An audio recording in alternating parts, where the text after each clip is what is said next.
अंबरनाथमधील शिवनगर परिसरात गेल्या 2 महिन्यांपासून भीषण पाणी टंचाईने नागरिक हैराण झाले आहेत।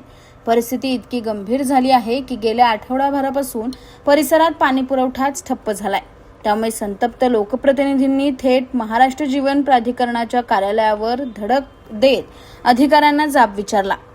नगराध्यक्ष तेजश्री करंजुले, नगरसेविका हर्षदा पंकज पाटील, नगरसेवक उमेश पाटील आणि दर्शना पाटील, पंकज पाटील यांनी प्राधिकरणाच्या अधिकाऱ्यांना चांगलंच फैलावर घेतलं। वारंवार पाठपुरावा करूनही अधिकाऱ्यांकडून कोणतीही ठोस कारवाई होत नसल्यामुळे लोकप्रतिनिधींचा संताप अनावर झाला। यावेळी नगरसेविका हर्षदा पाटील यांनी अधिकाऱ्यांना थेट इशारा दिलाय। 3 दिवसाच्या आत शिवनगरमध्ये पाणी पुरवठा सुरळीत झाला नाही तर सोमवारपासून अधिकाऱ्यांना कार्यालयात बसू देणार नाही, असा स्पष्ट इशारा त्यांनी दिला।